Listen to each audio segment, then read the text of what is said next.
Final project for the course Ethics, Person and Society. A documentary about death penalty.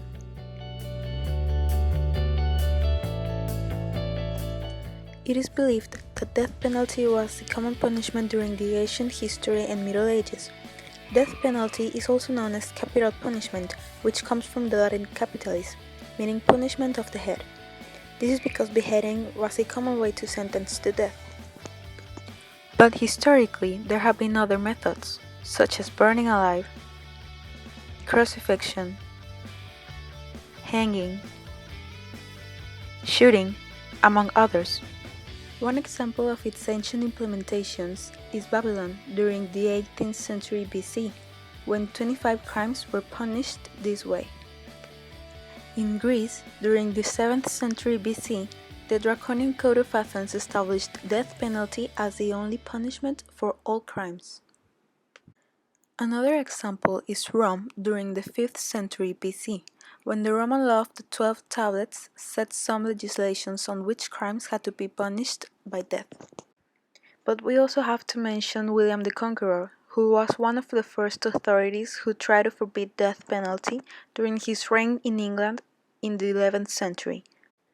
In modern times, around a third of the countries in the world still practice death penalty as a legal punishment against crimes. These are just some examples.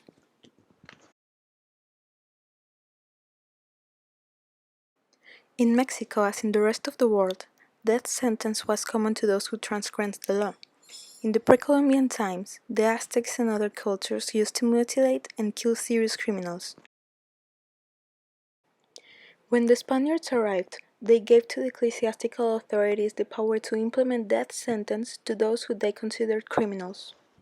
When the country got its independence, the Congress decided to keep it legal even though Mexico was a pioneer in the human rights movement, such as when slavery was banned.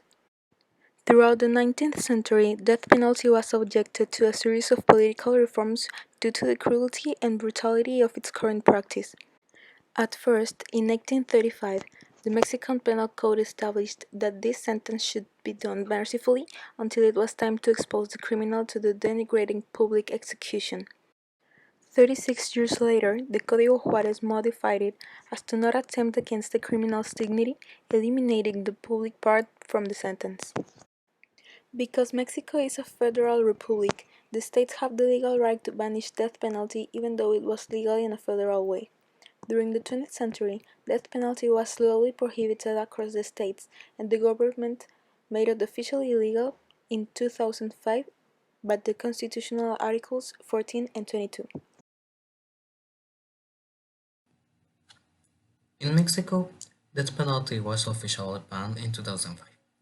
Even though the last sentence to death applied in the country was in 1961, when a soldier charged with insubordination and murder was executed for it.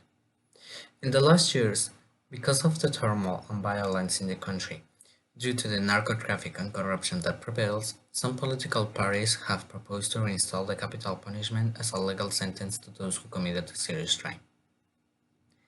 Against this idea are many religions and human rights groups that oppose to the reinstallation of the capital punishment, who defends their position by saying that in the countries where it is legal to apply the death sentence, it hasn't diminished the crime, and that is not in the rights to kill someone, among other ideas.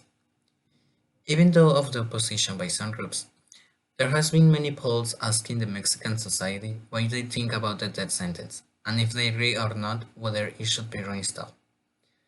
These polls has demonstrated that at least half of the Mexican society agrees with the reinstatement of the capital punishment, and thinks it may help to reduce violence and crime in the country.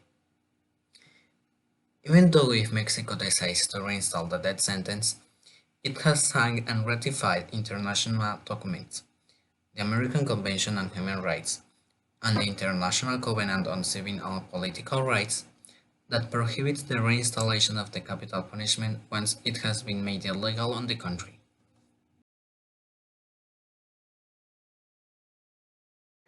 This theory is based on the premise of eudaimonia, which is often explained as a virtuous life or a life worth living.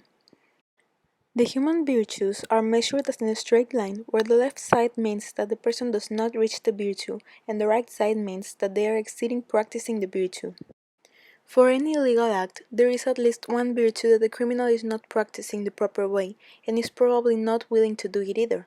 So their life cannot be defined as a life worth living because the person is not virtuous. So this theory supports death penalty.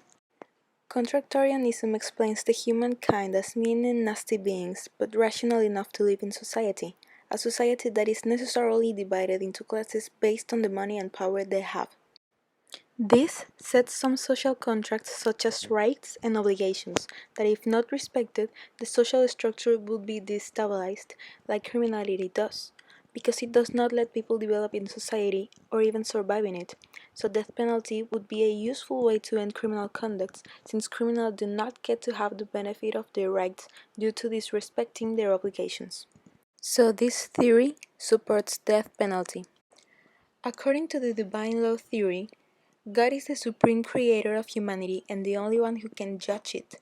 Life is precious because it's a gift from God, and humankind must not interfere with it. In the Ten Commandments, God prohibited the murdering of human beings. It doesn't matter the circumstances, and humanity shall obey God. Therefore, this theory is against death penalty. Natural law theory is based on the compliance of the seven basic human goods. Plus, it states that the Christian Western God created humanity with this in its nature. Although criminals might not obey some of the basic goods, the rest of the society should do, and therefore the criminal should not be punished with death penalty, since it would mean failing to follow the basic good of life. Besides, the Christian part of this theory is also against taking others' life for any purpose. Because of this, it's against death penalty.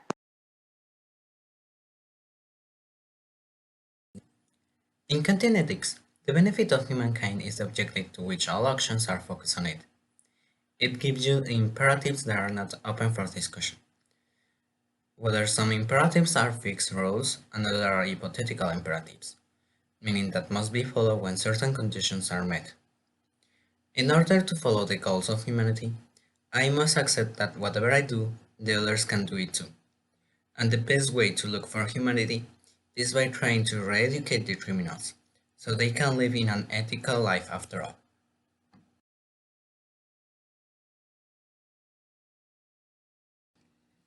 In these theories, the main objective is to bring the maximum amount of benefits or happiness to the maximum amount of people.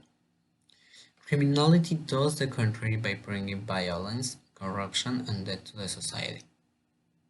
Even though it has been shown that the penalty does not help to reduce crime, so the capital crime should be the last option. If possible, the authorities must look to re-educate criminals so they can be functional people who benefit society. But if not possible, the criminal should be sentenced to death in order to avoid more damage to society.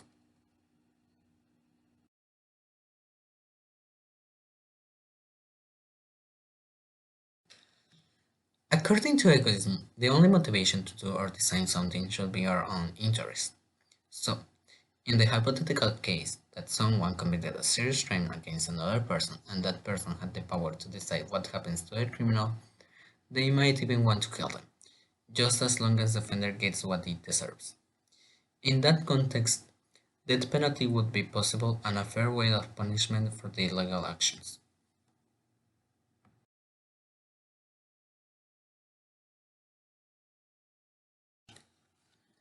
Nihilist perspective on death penalty is a complicated issue to explain, because this theory states that life is meaningless.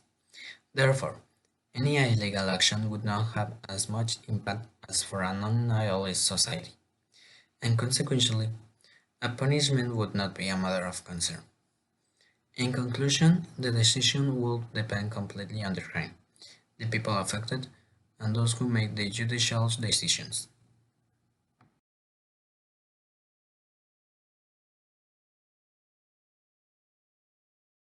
Death sentence is a harsh punishment that secures the transgressor never breaks the law, where it doesn't matter why they did it.